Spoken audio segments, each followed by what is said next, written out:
Hi guys, good morning. Welcome back to my YouTube channel. Barako 2, paano nga ba gawing 6-speed transmission? Ano nga ba yung mga dapat nating palitan kapag gagawin natin anim ang kambyo ng ating Barako 2 or Barako 3, Barako 1, pare-parehas lang po yan. May mga nag-request, boss, paano po gawin tong 6-speed, yung aking Barako? Ano nga ba yung ipamamachine shop at ano yung mga papalitan na pyesa para maging 6-speed yung ating Barako? Tara guys, pakita ko sa inyo kung ano yung mga papalitan para maging 6-speed at saang motor nanggagaling yung nilalagay sa Barako 2 or Barako 1. Tara. Ito mga idol, transmission po ng 6-speed. Yan. Ito po yung transmission na 6-speed para sa Barako. Alin nga ba dito yung ating primera? Ito yung ating primera. Ito yung segunda, tercera, kwarta, quinta, sexta. Primera, segunda, tercera, kwarta, quinta, sexta. Yan mga idol. Bali, palaki po ng palaki dito. Dito naman sa kabila, palit siya ng palit na lumaki, tapos palit ng palit. Primera, malaki. Segunda, medyo malaki din pero lumiit ng konti. Tapos hanggang sa nag-tercera tayo at lumaki ng konti dito. Kwarta, quinta, sexta. Yan. Yan mga idol. Yan po ang transmission ng KMX. KMX. Ibig sabihin po ng KMX ay Kawasaki po rin yun. Yan. KMX po. Yan. Yan na po mga idol. KMX 125. Yan. Yun po ay nanggagaling sa mga enduro. Para po malinawan ng lahat sa mga nagpapakonvert po sa atin.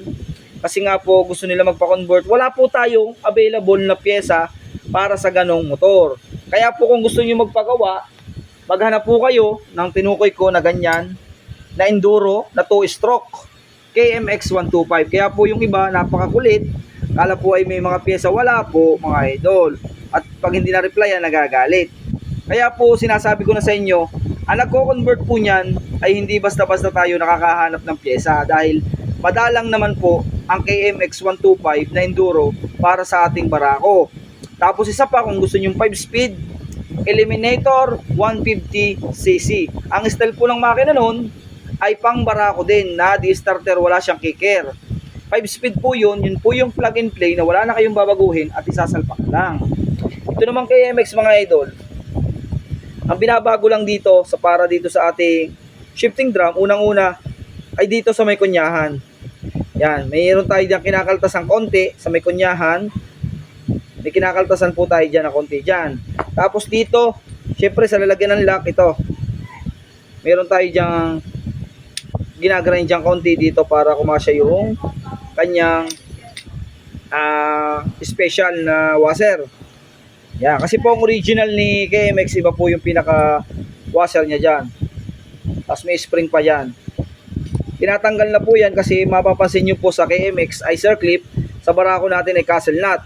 Pero pinaka-advisable ko mga idol, para po mas pasukan ng langis yung clutch lining natin or clutch housing, magpapabutas kayo dito ng lampasan. Ang problema mga idol, yung mga machine shop dito sa atin ay hindi kaya at dinala na rin ito sa ibang machine shop, tinanggihan na.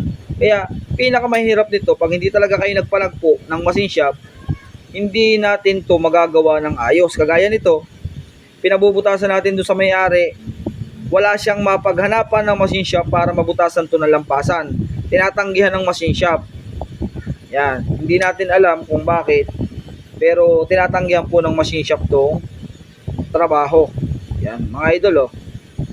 Yan po ang ginagamit para sa mga Barako natin. Isang buong transmission ng KMX 125 2-stroke enduro. Tapos kailangan natin ng shifting port na 3. Yan, kailangan din natin yan mga idol. At tatandaan nyo, kailangan natin ng shifting port na 3 ganito. Yan. Tapos, ito naman, kahit hindi na kayo magpalit ito, pwede naman yung original na Barako at yung cambio, pwede rin yun. Kailangan ng drum, yung kailangan natin ito. Yan ang kailangan natin para sa ating Kawasaki Barako para maging 6 ang cambio or 6-speed. O yan lang mga idol, para malinawan ng lahat. Kung may available tayo, wala po tayong available, at kung may magko-comment dito na meron kayong available, puntahan nyo na lang yung comment at ipagbili nyo yung inyong 6-speed na transmission para sa Barako. Ayan mga idol, God bless at pa-share naman kung nagustuhan nyo yung video natin. Alright.